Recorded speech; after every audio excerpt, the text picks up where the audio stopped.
Hagan favor de buscar en Primera de Pedro, si gustan ponerse de pie. Primera de Pedro, capítulo 1, los versículos 1 al 9.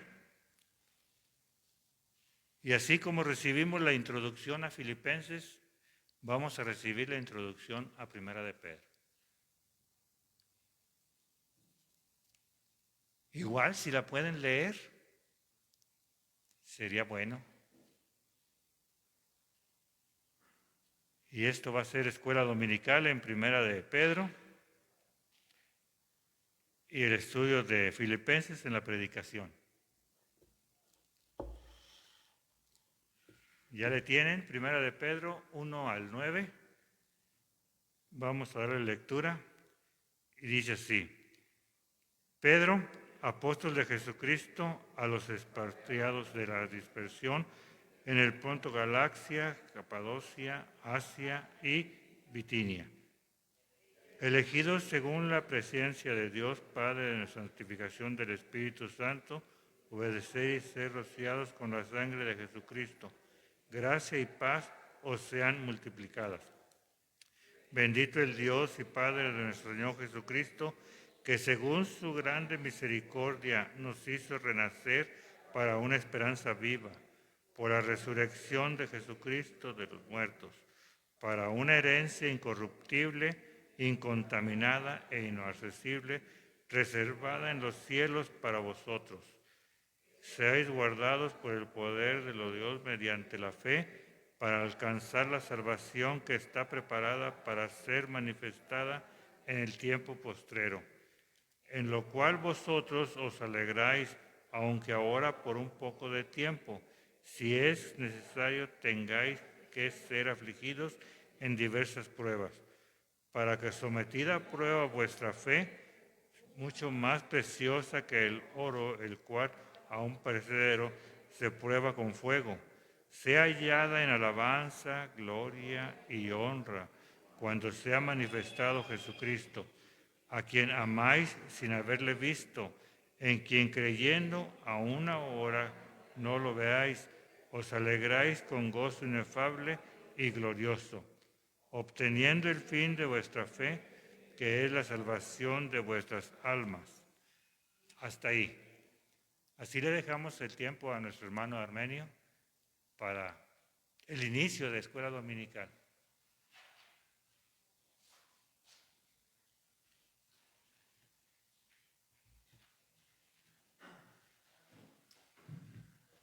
Gracias. A ver, hermanos, el favor que siempre les pido, ya que estamos de pie, estírese. Al fin y al cabo tenemos espacio. Estírese, estírese. Si alguien ya le dio frío, puede moverse en este momento al sol, con nuestras hermanitas. Muy bien, mis hermanas, para que estén a gusto. Si alguien estaba en el sol y ya le caló, pues pásese a la sombrita. Y sin salir de nuestros lugares, vamos a saludarnos todos, mis hermanos. Dios les bendiga. ¿Cómo cuántas personas le caben aquí, hermano Ernesto? Ajá. Apretaditos 200, entonces, y somos como 8, entonces hay espacio, hermanos, estírese a gusto. Un saludo a los hermanos que nos han estado siguiendo. Ya lo perdí aquí, mi esposa me lo mandó. A ver, déjenme los encuentro. Ya los perdí, mi esposa ahí está atenta a esta situación. Pero bueno, estaban conectados a la familia Pozos, Dios les bendiga, al hermano Alexa Guerrero, estamos orando por nuestro hermano Gustavo en la situación difícil que está pasando su hija Dominique. Nuestra hermana, creo que nuestra hermana Lala estaba conectada también, entonces Dios le bendiga. Y si omití algún saludo, hermano, no se enoje, nada más que ya me los perdí, ya me los habían dado. Pero bueno, Dios les bendiga a todos los que nos están viendo por internet y Dios les bendiga también a los que estamos aquí, que Dios nos ha permitido estar, ¿no? ¿Qué les parece si oramos para que el Señor nos guíe en escuela dominical? Señor y Dios, rogamos que en su misericordia sea usted el que nos hable en esta hora para que seamos transformados por medio de su palabra y podamos conocerle de manera más personal, más íntima. Le rogamos que en su misericordia, a pesar de mí, usted hable y mis hermanos y yo podamos recibir el consuelo, la exhortación y el ánimo para seguir buscando esa relación con usted. y poder caminar en este mundo agradándole a pesar de las circunstancias difíciles en las que estamos. Se lo rogamos, Señor, en Cristo Jesús. Amén. Puede ocupar su lugar, mis hermanos. Introducción a Pedro.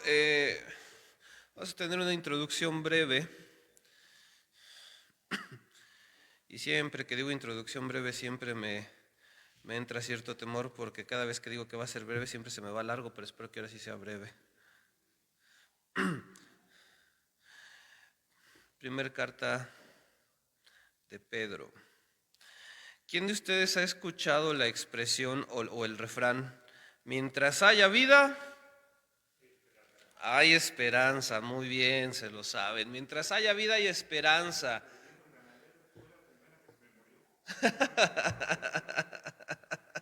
Esta es muy buena, la voy a usar, mi hermano. Dice el hermano Felipe, el hermano José Luis, dice que un ganadero dijo, pues sí, pero esa fue la primera vaca que se murió, la esperanza. Pero bueno,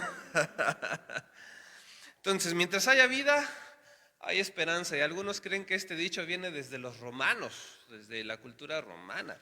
Y de hecho, si usted va a Eclesiastés capítulo 9, verso 4, va a encontrar algo muy interesante. Eclesiastés 9:4 dice, aún hay esperanza para todo aquel que está entre los vivos, porque mejor es perro vivo que león muerto. O sea, por ahí va la cosa. Sin embargo, yo quisiera en este momento citar al hermano Warren Wiersbe, que comenta lo siguiente: no es el hecho de la vida lo que determina la esperanza, sino la fe de la vida. El creyente tiene una esperanza viva porque su fe y esperanza está en Dios. Esta esperanza viva es el tema principal de la primera carta de Pedro. Él les dice a todos los creyentes, tengan esperanza.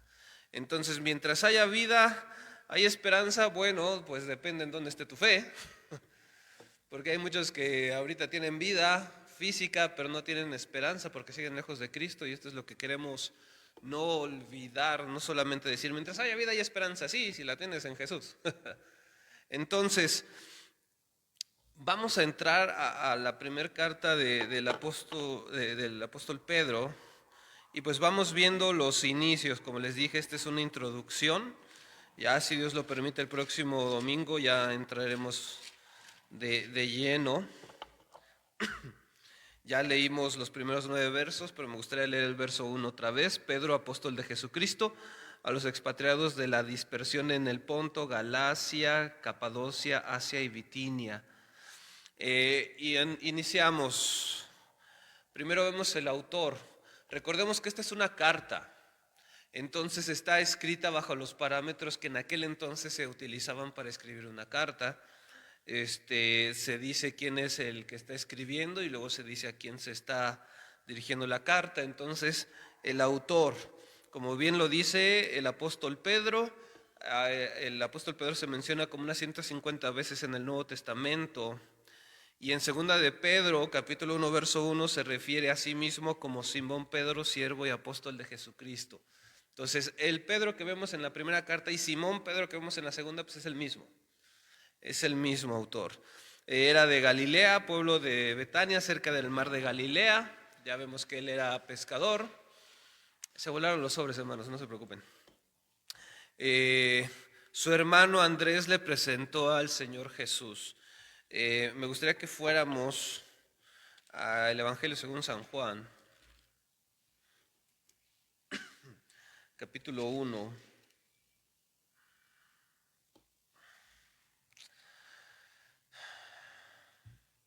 Verso 40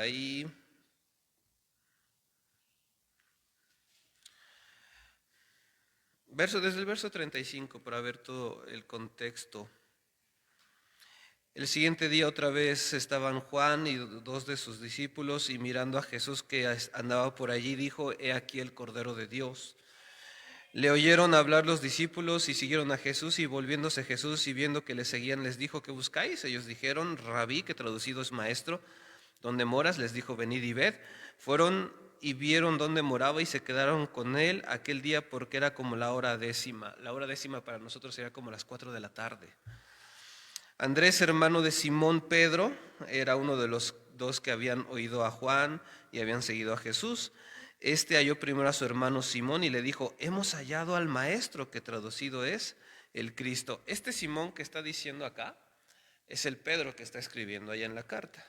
Y le trajo a Jesús, y mirándole Jesús dijo: tú eres Simón, hijo de Jonás, tú serás llamado Cefas, que quiere decir Pedro.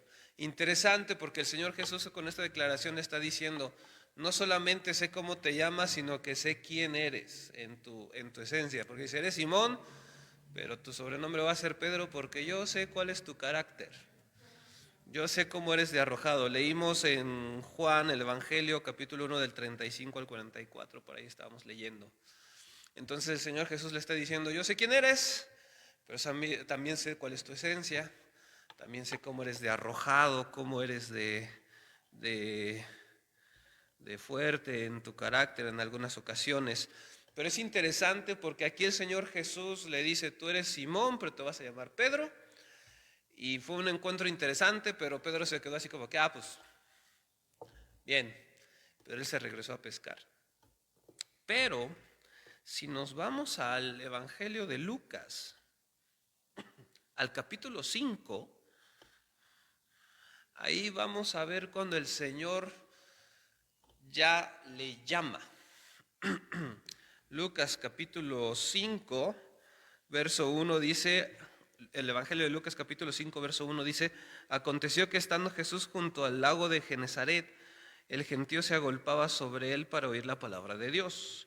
Y vio dos barcas que estaban cerca de la orilla del lago, y los pescadores, habiendo descendido de ella, lavaban sus redes. Y entrando en una de aquellas barcas, la cual era de Simón, le rogó que le apartase de tierra un poco, y sentándose enseñaba desde la barca a la multitud. Cuando terminó de hablar, dijo a Simón. Este Simón, recuerden mi hermano, es el Pedro que está escribiendo la primera carta, que Dios está inspirando para la primera carta: boga mar adentro y echad vuestras redes para pescar. Respondiendo Simón dijo: Maestro, toda la noche hemos estado trabajando y nada hemos pescado, mas en tu palabra echaré la red. Generalmente, mis hermanos, vemos al apóstol Pablo y todos quisiéramos identificarnos con él, pero pues pocos podrían, ¿no? El apóstol Pablo, si viviera en nuestra época, diríamos: tiene un doctorado en Oxford, otro en Yale, mención honorífica en el TEC, habla inglés, francés, alemán, chino, portugués y japonés, y todavía tiene tiempo libre para salir a evangelizar. O sea, bárbaro, pero pocos nos identificamos con Pedro. Y generalmente nos parecemos más a Pedro que a Pablo, porque Pedro era arrojado, sin ánimo de ofender, mis hermanos, pero igual que Pedro a veces, o al menos hablaré por mí, hablamos con mucha ligereza, ¿no? Sí, yo voy. Al rato, cuando uno está ahí en la cosa que se comprometió, uno dice: oye, ¿en qué me metí? Y a veces cuando llega el Señor y nos da alguna instrucción, somos un poco como Pedro aquí, ¿no? Boga mar adentro y echa tu red. Y Pedro así como que: a ver, Señor, ¿cómo te explico que tú eres carpintero, yo soy pescador, y el que sabe del tema, pues soy yo? Y casi fue: bueno, pero pues para que no digas que no tome en cuenta la opinión, pues ahí voy. Y a veces somos un poquito así. Y miren qué interesante, verso 6. Y habiéndolo hecho, encerraron gran cantidad de peces y su red se rompía. Ahora, no es que tuviera unas redes defectuosas, pues era pescador, eso se dedicaba a tener una buena red. Entonces imagínense usted la cantidad de peces que pescaron. Y de hecho miren lo que dice el verso 7. Entonces hicieron señas a los compañeros que estaban en la otra barca para que viniesen a ayudarles, y vinieron y llenaron ambas barcas de tal manera que se hundían. Yo me imagino que echó la red, me lo imagino, no viene aquí, me lo imagino, echado la red, y el Señor en su pensamiento: peces entren, y dos, sí, jalando. Y bien interesante la declaración del verso 8, Lucas 5:8. Viendo esto, Simón Pedro, ¿qué pasó? Cayó de rodillas ante Jesús, diciendo: apártate de mí, Señor, que soy hombre pecador. En palabras coloquiales, Pedro le dijo a Jesús: no te convengo, No te conviene que yo esté contigo, no te convengo. Mira, mejor búscate otro mejor que no es difícil encontrar a alguien mejor que yo. Interesante que en Juan le cambia el nombre, pero acá en Lucas nos relata el llamado. ¿Cuál fue la diferencia? Vio algo diferente en Jesús, algo especial. No vamos a ahondar mucho en eso, pero básicamente lo que vio en Jesús y que fue especial y que fue diferente fue: tú eres Señor, yo soy pecador, no es que no quiera estar contigo, no te convengo, apártate. Porque aparte que no te convengo, tú eres el Señor, tú eres santo, me vas a deshacer. Y no que el Señor sea malo, nada más que su santidad es tal, tan grande y tan pura que todo lo que no sea santo y se acerque a Él se deshace. Recuerden el ejemplo que decimos del sol. No es que el sol sea malo, pero entre más te acercas más calor, y si tratas de mandar una sonda o un satélite para allá, ni va a llegar al sol cuando ya se fulminó. Y no es que el sol sea malo, es que es muy grande, muy fuerte, muy caliente. No es que el Señor sea malo, pero es tan santo que cualquier cosa que se acerque o nos acerquemos sin santidad nos va a deshacer. De ahí la importancia de Jesús en nuestras vidas. Bueno, este es el Pedro que Dios utilizó para escribir la primera y la segunda carta. Y de alguna manera muy similar a nosotros, ¿no? Muy bien. También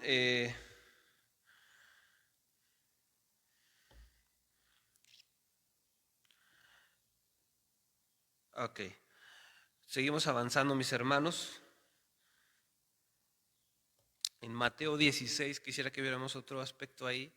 Mateo capítulo 16, verso 13.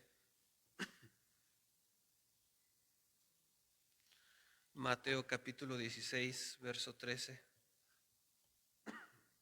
Dice: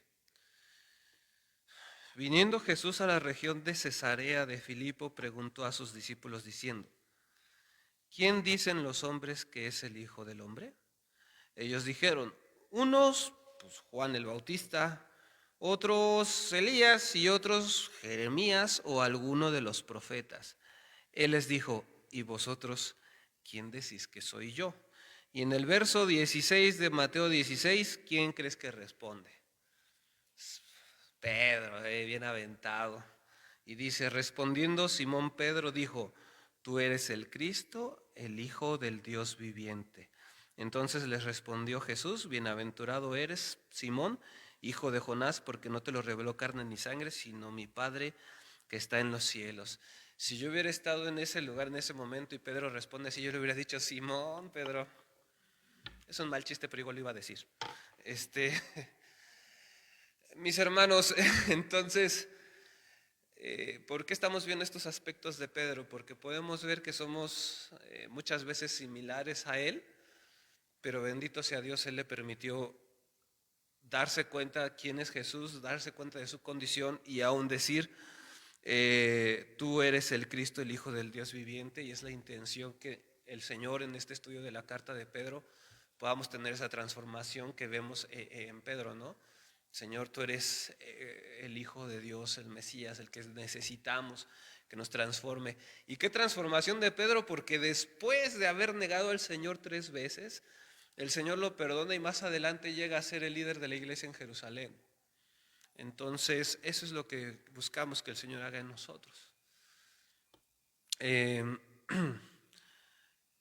Jesús le llama para el ministerio, como ya lo vimos. Pedro fue parte del círculo íntimo del Señor Jesús y en muchas ocasiones el portavoz de los 12, como ya lo vimos aquí. Y como ya mencioné, fue líder de la iglesia en Jerusalén durante sus primeros años, ¿no? Y Dios permite en nosotros una transformación así a través de esta carta, que cuando hemos traicionado al Señor y cuando hemos sido arrojados y hablamos sin pensar y luego andamos en problemas, el Señor transforme nuestro corazón y guíe nuestro carácter para poderle glorificar y ser usados como lo fue Pedro. Viajó como misionero, eso lo puede ver en Hechos, no vamos a entrar en eso ahorita, y quizás llegó hasta Asia Menor. Y Pedro fue crucificado. Pedro fue muerto por su fe en Jesús.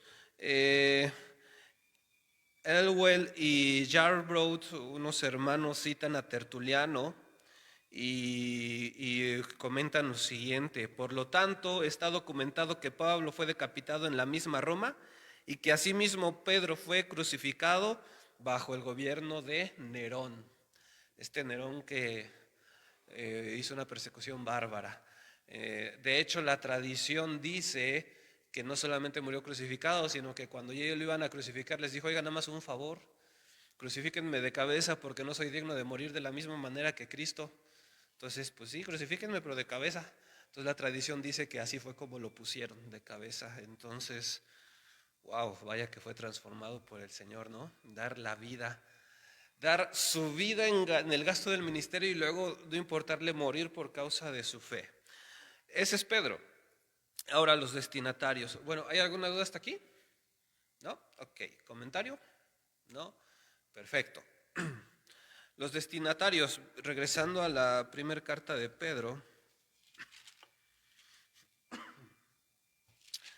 ya leímos el verso 1, donde Pedro se identifica como apóstol de Jesucristo, y ya vimos que ciertamente fue llamado por Jesús y cumple los requisitos para ser apóstol. Y luego dice: a los expatriados de la dispersión en el Ponto, Galacia, Capadocia, Asia y Bitinia. Estas regiones pertenecían a lo que en aquel momento se conoció como Asia Menor y era una provincia del Imperio Romano. Hermano, ¿y hoy en día eso qué es? Turquía. Todo eso que usted ve aquí de el Ponto, Galacia, Capadocia, Asia y Bitinia, todo eso, si usted agarra un mapa con la división política que hoy en el mundo el día de hoy, donde ve usted Turquía, ahí están estas regiones donde estaban estos hermanos a los que Pedro les está escribiendo. ¿Quiénes son? Bueno, hay posibilidad de que haya sido dos grupos de hermanos, no divididos en cuanto a su fe, sino la misma fe, pero de dos nacionalidades muy marcadas. Primero, judíos que fueron forzados a salir de su lugar de origen. ¿Por qué lo vemos? El apóstol cita al Antiguo Testamento. Mire, 1 Pedro 1, verso 24 y 25 dice: porque toda carne es como hierba y toda la gloria del hombre como flor de la hierba se seca y la flor se cae, mas la palabra del Señor permanece para siempre. Esto es una cita de Isaías 40. Entonces está usando citas del Antiguo Testamento que los que eran judíos estaban familiarizados con ello y sabían de qué estaba hablando. Capítulo 2 de Primera de Pedro, verso 6, dice: por lo cual también contiene la escritura, y dice: he aquí pongo en Sión la principal piedra del ángulo, escogida, preciosa, y el que creyere en él no será avergonzado. Esto es Isaías 28. Está citando Isaías 28. Y si sigue usted leyendo el verso 7 y el verso 8, también es otra cita del Antiguo Testamento. Entonces son escrituras que los lectores originales sabían a qué se estaba refiriendo y estaban familiarizados. Otro ejemplo rápido, capítulo 3 de Primera de Pedro, verso 10. Dice, verso 10 de Primera de Pedro 3: porque el que quiere amar la vida y ver días buenos, refrene su lengua del mal y sus labios no hablen engaño. Verso 11: apártese del mal y hagan el bien, busquen la paz y síguenla. Verso 12: porque los ojos del Señor están sobre los justos y sus oídos atentos a sus oraciones, pero el rostro del Señor está contra aquellos que hacen el mal. ¿Y esto dónde está? Esto está en el Salmo 34, verso 12 al 16, me parece. Hermano, ¿cómo lo sabe? Pues la Biblia ahí tiene una letrita y abajo la referencia, entonces usted ahí lo puede ver. Son citas del Antiguo Testamento que los lectores estaban familiarizados, sabían a qué les estaba hablando, ¿no? Entonces eran hermanos judíos que el Señor ya había salvado y se habían visto forzados a salir de su tierra y estar en estas regiones. Pero también había gentiles. Y en gentiles ya entra todo el que fuera de una nacionalidad distinta a la israelita. ¿Y cómo lo vemos? ¿O por qué nos lleva a pensar esto? Primera de Pedro, capítulo 2,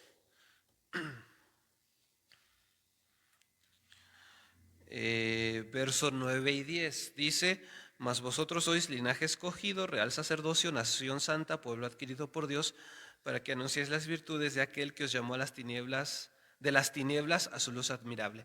Y mira lo que dice el verso 10. Vosotros que en otro tiempo no erais pueblo, pero que ahora sois pueblo de Dios, que en otro tiempo no habéis alcanzado misericordia, pero que ahora habéis alcanzado misericordia. Entonces esto nos hace pensar que posiblemente también había gentiles, no solamente refiriéndose en el ámbito espiritual de que soy hijo de Abraham, bueno, pero si no tienes a Cristo igual estás condenado, sino se piensa que también abarca a aquellos que desde un principio no habían nacido israelitas. Otra referencia, capítulo 4, verso 3 de Primera de Pedro. Bien interesante porque dice: basta ya el tiempo pasado para haber hecho lo que agrada a los gentiles, andando en lascivias, concupiscencias, embriagueces, orgías, disipación y abominables idolatrías, ¿no? Entonces, es posible que esta carta esté dirigida no solamente a una iglesia de judíos nada más, sino de judíos y gentiles.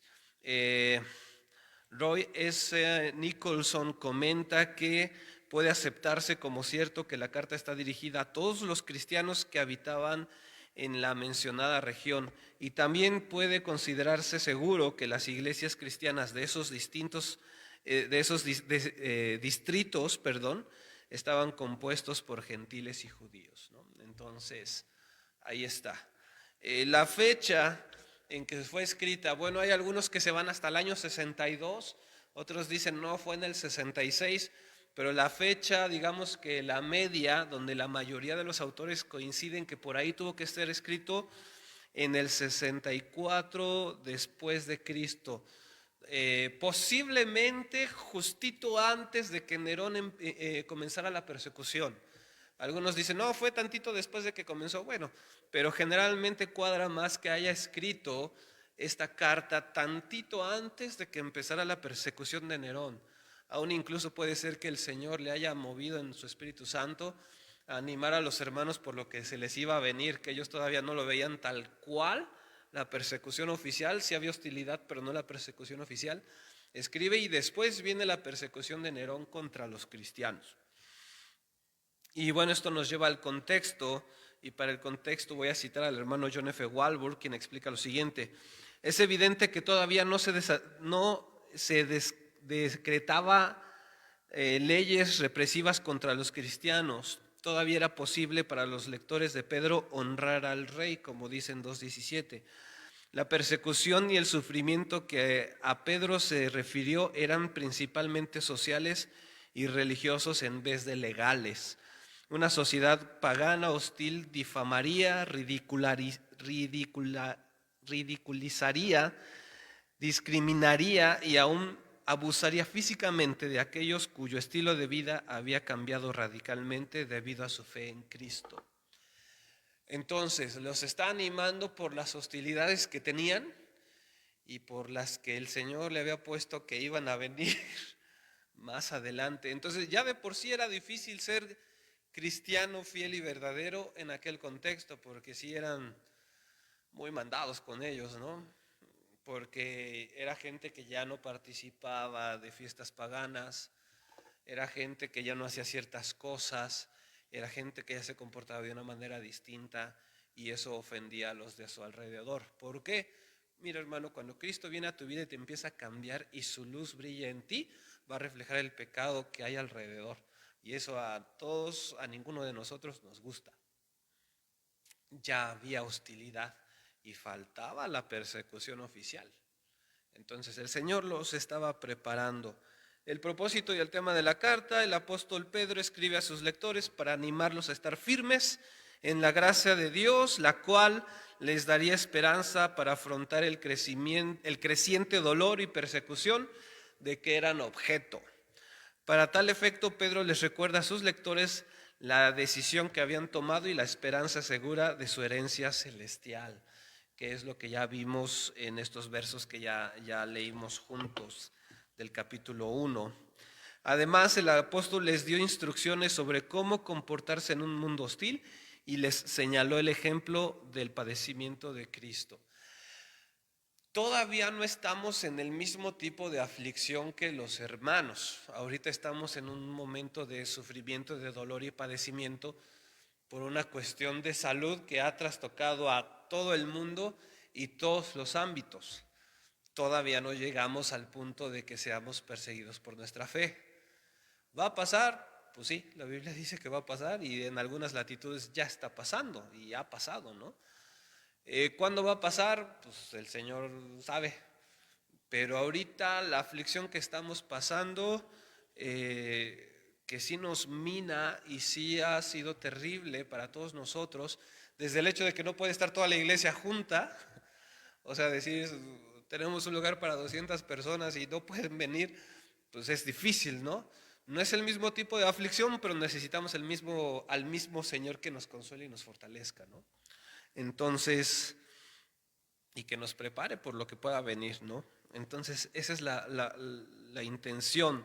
El comentario bíblico Mundo Hispano observa que aunque sean maltratados, desde el punto de vista del Dios que les ama, son elegidos, y esto no desde tiempos recientes, sino conforme al previo conocimiento de Dios.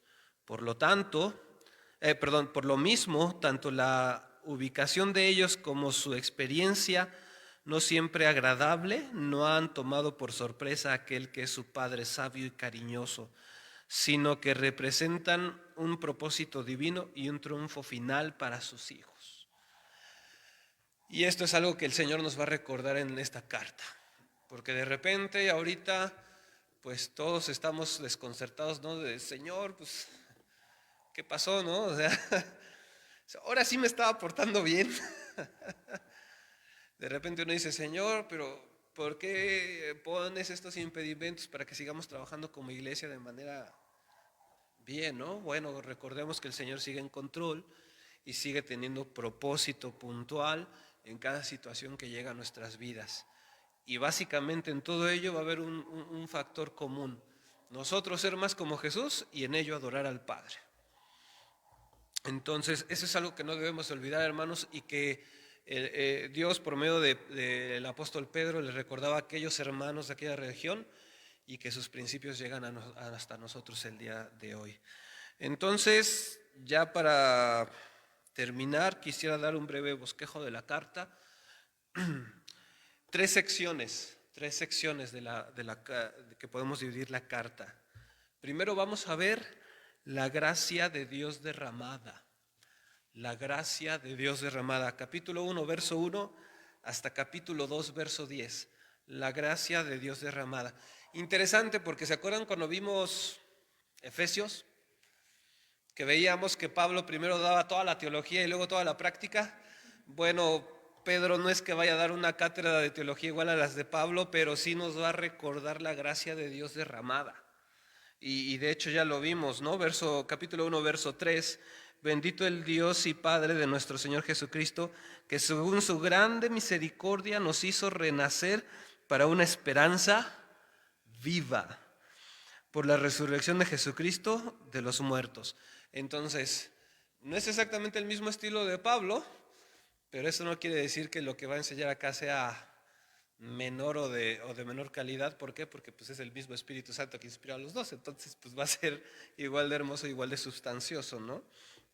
Verso 4, para una herencia incorruptible, incontaminada, inmarcesible, reservada en los cielos para vosotros, que sois guardados por el poder de Dios mediante la fe para alcanzar la salvación que está preparada para ser manifestada en el tiempo postrero, ¿no? Interesante cómo Pedro inicia recordándole a los hermanos la gracia de Dios derramada, y una gracia que ya tenían en Cristo. Cristo ya había encarnado, ya había vivido de manera perfecta, ya había sido crucificado, ya había resucitado, ya estaba a la diestra del Padre y ya está ahí, los estaba esperando. Ellos ya llegaron y nosotros por su misericordia pues para allá vamos. Entonces lo primero que vamos a tener ahí es la gracia de Dios derramada. Capítulo 1, verso 1 a capítulo 2, verso 10, lo que leíamos, cuando dice que nosotros en otro tiempo no éramos pueblo, pero que ahora somos pueblo de Dios, ¿no? La gracia derramada del Señor. Si me lo permites, quisiera leerte en otra versión los versos que ahorita leí del capítulo 1, verso 3. La Nueva Biblia de las Américas dice: bendito sea el Dios y Padre de nuestro Señor Jesucristo, quien según su gran misericordia nos ha hecho nacer de nuevo a una esperanza viva mediante la resurrección de Jesucristo de entre los muertos, para obtener una herencia incorruptible, inmaculada y que no se marchitará, reservada en los cielos para ustedes. Eso fue del verso 3 y 4. Entonces, la gracia derramada de Dios. En estos momentos de aflicción, mis hermanos, no olvides, la gracia de Dios ya ha sido derramada por medio de Cristo y nada ni nadie la puede quitar. ¿Okay? Entonces, si el Señor ya te ha salvado, la aflicción que tengas no va a quitar la gracia de Dios ya derramada. Segunda sección va del capítulo 2, verso 11 al capítulo 3, verso 12. La gracia de Dios puesta en práctica. La gracia de Dios puesta en práctica. Capítulo 2, verso 11, capítulo 3, verso, ¿qué dije? 12.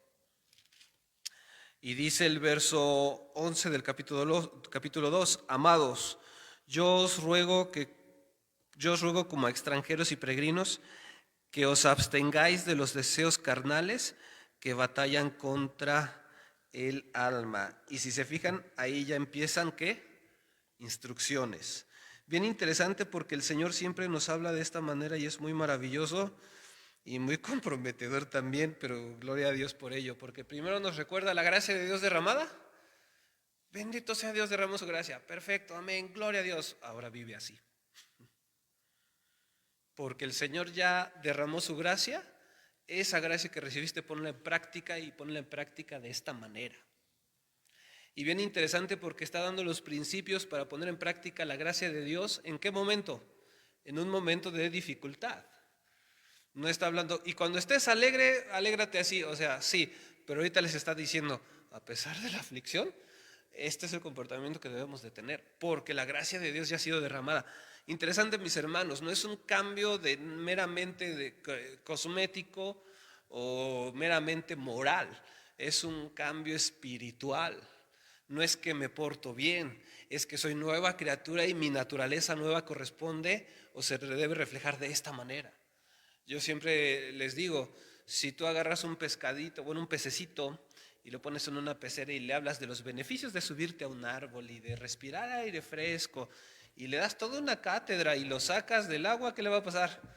Se va a morir. ¿Por qué? Pues es un pez. Su naturaleza es vivir en el agua. Entonces, por la gracia ya derramada del Señor, del Padre Dios a través del Señor Jesucristo, nuestra manera de vivir debe ser esta a pesar de las circunstancias difíciles. La gracia de Dios puesta en práctica, no nada más un comportamiento moral, sino un cambio de nuestra naturaleza por medio de Cristo. Por eso nos comportamos así a pesar de las circunstancias. Dice la Nueva Biblia de las Américas, 1 de Pedro 2:11, amados, les ruego como a extranjeros y peregrinos que se abstengan de las pasiones carnales que combaten contra el alma. Entonces ahí dice absténganse y ahí vienen todas las instrucciones. Y esto nos lleva hasta la tercera y última sección de la carta. La gracia de Dios en el sufrimiento. La gracia de Dios en el sufrimiento. Primera de Pedro capítulo 2, verso 13 hasta el final, que sería 5:14. Fíjate lo que dice 2:13.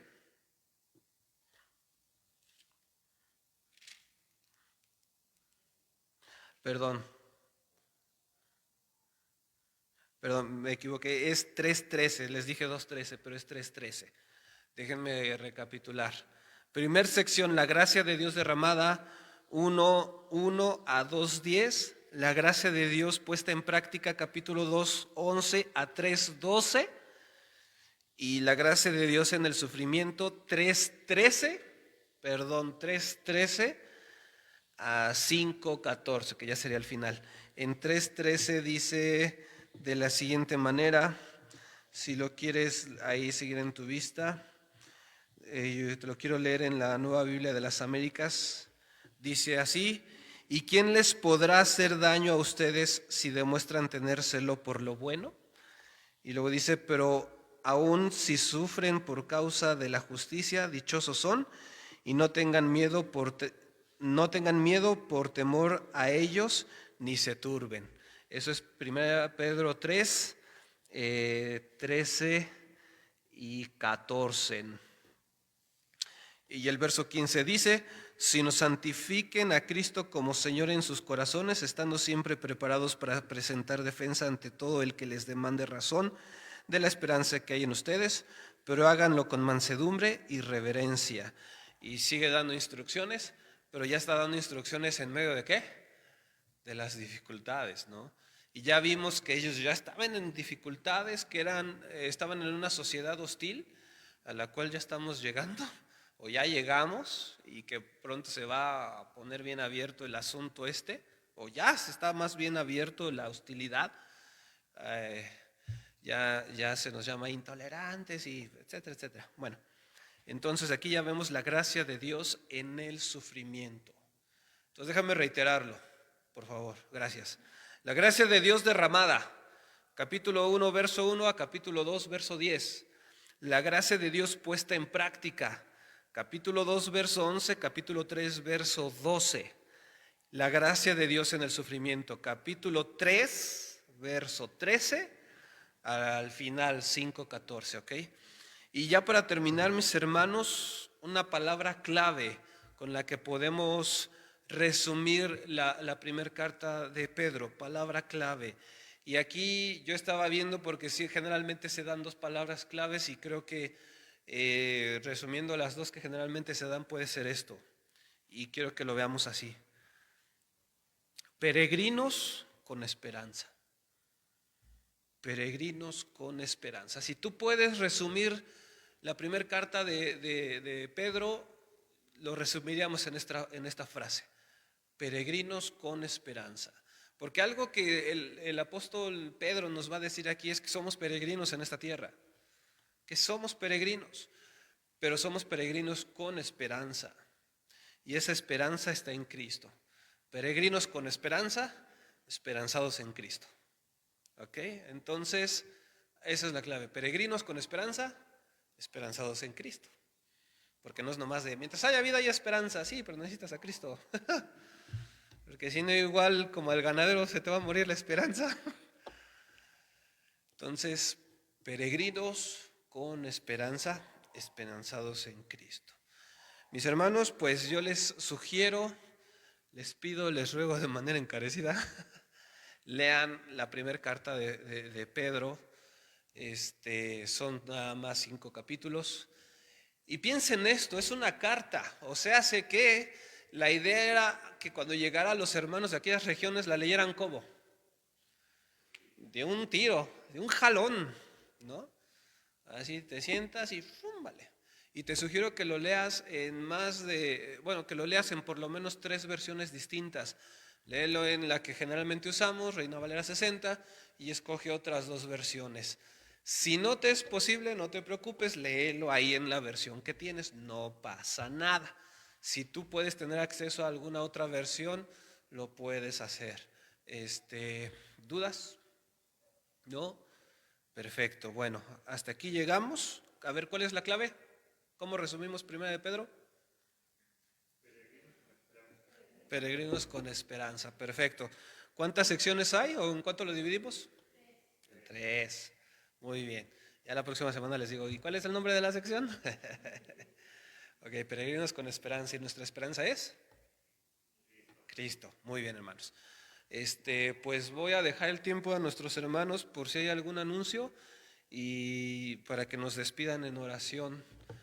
Gracias, hermanos. Y ahorita pasa nuestro